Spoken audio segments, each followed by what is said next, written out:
ইরানে সর্বশক্তি দিয়ে হামলার পরও খামেনিকে হটানো যায়নি। দেশটির সর্বোচ্চ এই নেতা কোথায় অবস্থান করছেন, কী বা পরিকল্পনা করছেন তাও অজানা। অবশ্য রেজিম চেঞ্জের পরিকল্পনা থেকে পিছু হটেনি আমেরিকা ইসরায়েল জোট। অতীতেও ইউরোপ আমেরিকার পরিকল্পনায় ইরানের রেজিম চেঞ্জ হয়েছিল। 50-এর দশকে পশ্চিমাদের রোষানলে পড়ে ক্ষমতা ছাড়তে বাধ্য হন মোসাদ্দেক নামের এক ইরানি প্রধানমন্ত্রী। মোসাদ্দেককে কেন সরানো হয়েছিল চলুন জেনে নিই সেই ইতিহাস। দ্বিতীয় বিশ্বযুদ্ধ শেষে ব্রিটেন যখন তার সাম্রাজ্য হারাতে বসেছে, তখনও যুক্তরাষ্ট্রকে সাথে নিয়ে হারানো এলাকাগুলোর তেল নিয়ন্ত্রণের চেষ্টা করে তারা। ব্রিটিশদের সাথে আগে থেকেই দীর্ঘ সখ্যতার ইতিহাস ছিল ইরানের। তেলের ব্যবসা হাতে রাখতে একসময় ইরানে ক্ষমতায় আনা হয়েছিল পাহলভি পরিবারকে। প্রথমে ক্ষমতায় বসানো হয় রেজা শাহ পাহলভিকে। বাড়তি সুবিধার আশায় সাম্রাজ্যবাদীরা পরে তাকে সরিয়ে বসায় তারই ছেলে মোহাম্মদ রেজা শাহ পাহলভিকে। পাহলভিদের আগে ইরান শাসন করেছে কাজার রাজবংশ, তারও আগে সাফাভিদরা। সাফাভিদ বংশের প্রথম শাহ প্রথম ইসমাইল শিয়া মতবাদকে রাষ্ট্রীয়ভাবে প্রতিষ্ঠা করেন।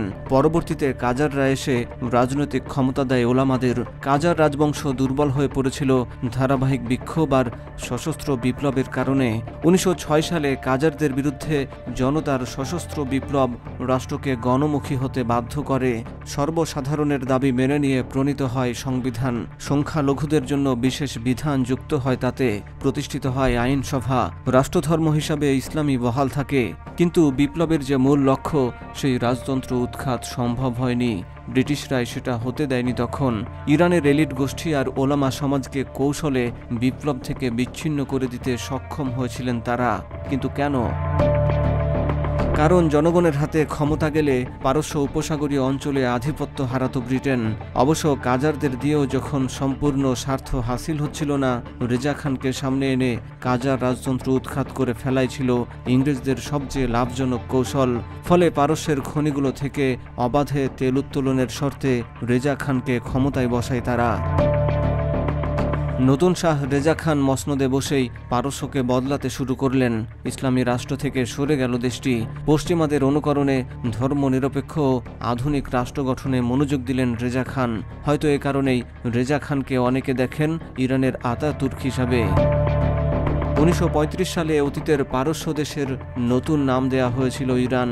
তখন ব্রিটিশদের নিয়ন্ত্রণে থাকা তেল কোম্পানি অ্যাংলো পার্সিয়ান অয়েল কোম্পানিরও নাম বদলে যায়। নতুন নাম হয় Anglo Iranian oil company. British ট্রেজারিতে বছরে 24 মিলিয়ন পাউন্ডেরও বেশি ট্যাক্স পাঠাতো এই কোম্পানি। 92 মিলিয়ন যেত ফরেন এক্সচেঞ্জ হিসাবে। কোম্পানিটি কেবল ইরানেই ব্যবসা করেনি, পৃথিবীর আরও কয়েকটি দেশে বিস্তৃত ছিল তার তেল বাণিজ্য। যদিও মোট আয়ের 75 ভাগই আসত ইরান থেকে। 1940-এর দশকে ইরানের পত্রিকাগুলো লিখতে থাকে অ্যাংলো ইরানিয়ান অয়েল কোম্পানি ইরানকে ঠকাচ্ছে। তারা ইরানকে দেয় 105 মিলিয়ন রয়্যালটি, আর ব্রিটিশ সরকারকে ট্যাক্স দেয় 170 মিলিয়ন, আর ডিভিডেন্ড হিসাবে 115 মিলিয়ন দেয় ব্রিটিশ শেয়ার হোল্ডারদের। ততদিনে ইরানের বাইরে কোম্পানিটি 500 মিলিয়ন পাউন্ড বিনিয়োগ করে ফেলেছে। অথচ আবেদনে ইরানিদের নিয়োগ দেয়া হতো কম। স্টাফদের বেশিরভাগই ছিল ইউরোপীয়। ক্ষুব্ধ ইরানিরা রেজা শাহকে দেখত ইংরেজদের স্পাই হিসাবে। কারণ 1920-এর দশকে যে অভ্যুত্থানে তিনি ক্ষমতায় এসেছেন, তাতে ব্রিটিশ মিলিটারি অফিসারদের প্রত্যক্ষ মদদ ছিল। ইরানকে যতটা পাল্টে দেওয়ার প্রতিশ্রুতি রেজা শাহ দিয়েছিলেন, তার সিকিভাগও তিনি করে যেতে পারেননি। তার উদ্ধত স্বভাব, স্বৈরাচারী শাসন আর ধর্মনিরপেক্ষ পলিসি জনগণ ও প্রভাবশালী ওলামা গোষ্ঠীকে খেপিয়ে তোলে।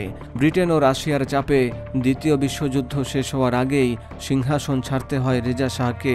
ইরানের নতুন সম্রাট হন তারই পুত্র মোহাম্মদ রেজা শাহ। ইরানের সাথে দিন দিন অ্যাংলো ইরানিয়ান অয়েল কোম্পানির দূরত্ব বাড়ছিল। 1947 সালের পর কোম্পানিটির কাছে আরও বেশি শেয়ার দাবি করে ইরান।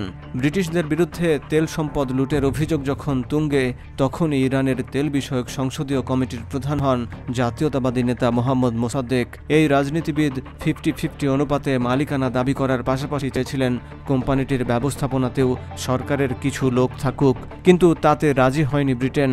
এরপর মোসাদ্দেক ইরানের প্রধানমন্ত্রী হয়ে তেল শিল্প জাতীয়করণের ঘোষণা দেন। অ্যাংলো ইরানিয়ান অয়েল কোম্পানির নাম হয় ন্যাশনাল ইরানিয়ান অয়েল কোম্পানি, যার দখল নিয়ে নেয় ইরানের সরকার। চটল ইংরেজরা। ইরানের বাইরে তেল সরবরাহে নিষেধাজ্ঞা দেওয়া হলো। বাজেয়াপ্ত করা হলো ব্রিটিশ ব্যাংকগুলোতে থাকা ইরানের সকল সম্পদ। ইরানের উপকূলে ব্রিটিশ যুদ্ধ জাহাজ এলো। আবাদানের নিকটে ইরাকের বসরায় পাঠানো হলো পদাতিক ও বিমান বাহিনী। শেষ পর্যন্ত ক্ষমতাচ্যুত হলো মোসাদ্দেক সরকার।